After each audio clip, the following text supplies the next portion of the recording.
Halo, selamat pagi Sri Kandi STC semuanya.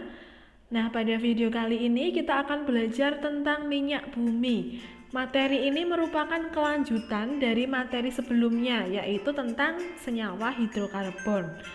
Nah, pada bab ini, pada bab minyak bumi, kita tidak akan mempelajari semua subtopik yang ada di sana, tetapi Ibu akan memberikan penekanan-penekanan pada subtopik yang paling penting dan nanti akan keluar pada ujian-ujian selanjutnya. Nah, pada subbab minyak bumi teman-teman akan memiliki 5 topik: komposisi, pembentukan, pengolahan, bensin, dan asap buang kendaraan bermotor. Nah, di sini yang Ibu garis bawahi adalah yang bagian bensin dan asap buang. Nah, nanti teman-teman harus pahami di sini bensin dan asap buang. Untuk yang ketiga komponen ini teman-teman bisa belajar secara mandiri. Karena ini sifatnya adalah teori, maka yang diperlukan adalah literasi kimianya.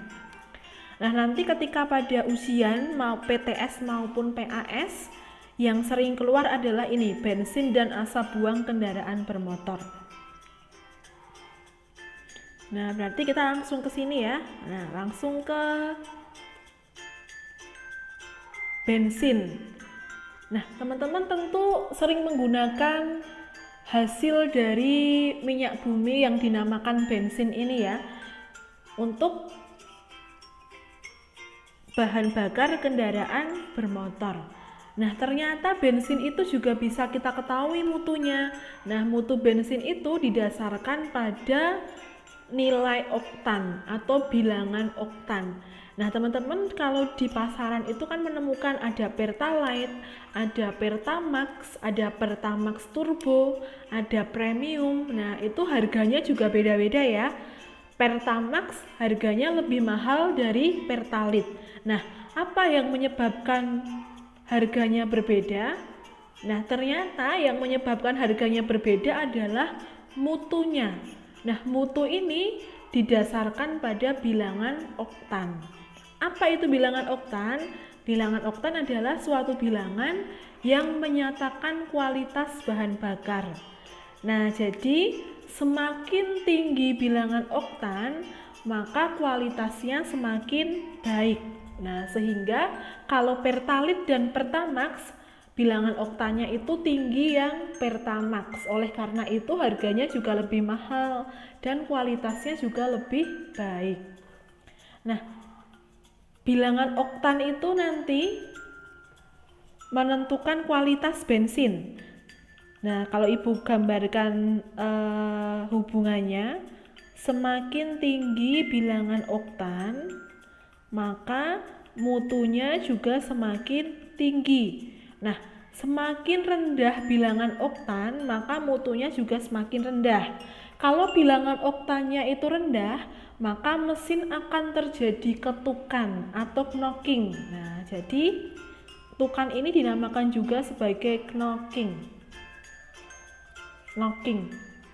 yaitu perilaku atau keadaan saat pembakaran terjadi terlalu dini sebelum piston berada pada posisi yang tepat.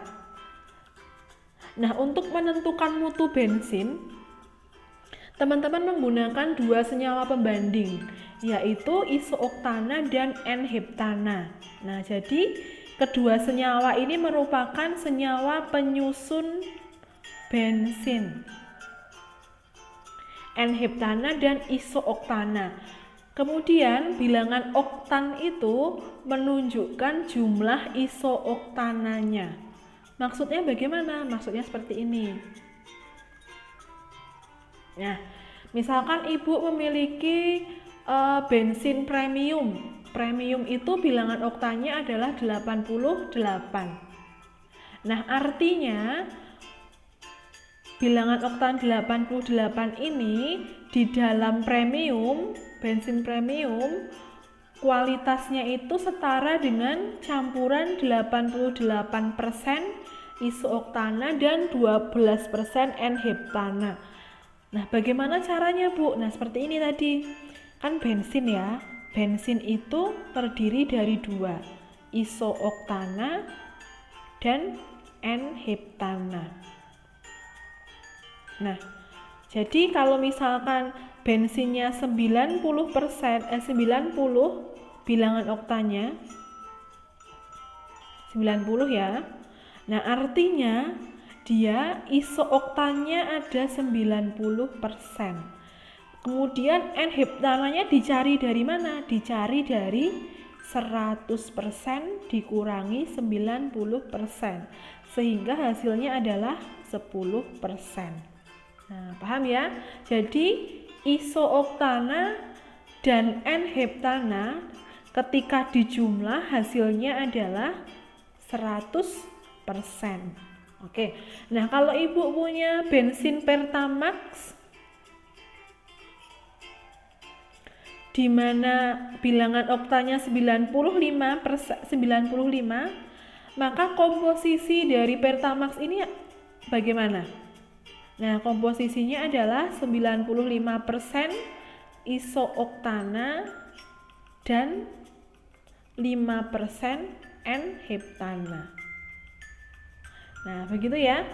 Jadi nanti tinggal dikurangkan 100 N-heptananya. Nah, kemudian cara meningkatkan bilangan otang, teman-teman bisa pahami di sini ada 3 cara, yaitu reforming. Reforming itu berarti dia mengubah alkana rantai lurus menjadi bercabang. Nah, jadi kayak tadi di sini kan ada N-heptana ya, rantainya kan lurus.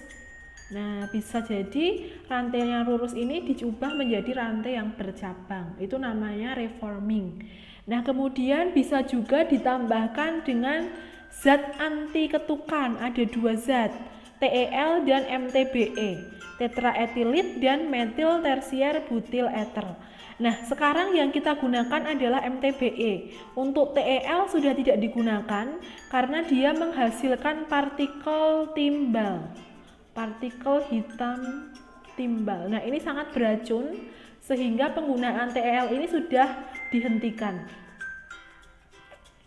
Nah, kemudian kita lanjut ke dampak pembakaran bahan bakar. Nah, ini teman-teman harus pahami di sini macam-macam gas buang, ada CO2, CO, SO2, SO3, NO, NO2 dan partikel timah hitam. Nah, ini bisa dihafalkan ya, harus hafal ini, harus tahu.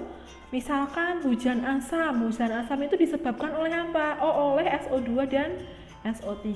Nah, seperti itu.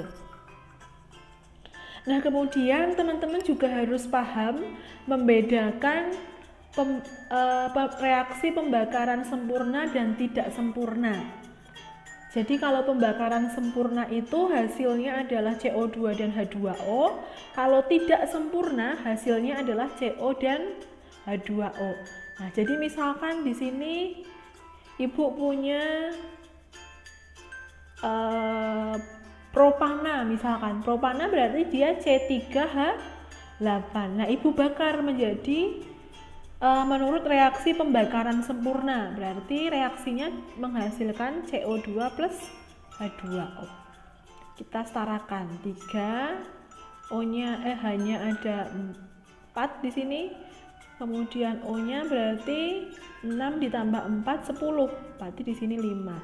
Nah, bisa juga C3H8 ini menjadi pembakaran yang tidak sempurna karena jumlah oksigennya kurang, menjadi CO plus H2O.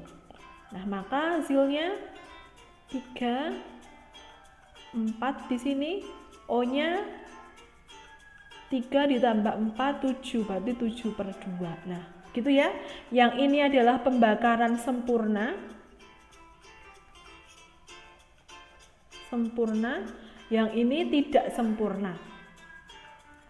Nah, kalau sempurna itu hasilnya selalu CO2 dan H2O.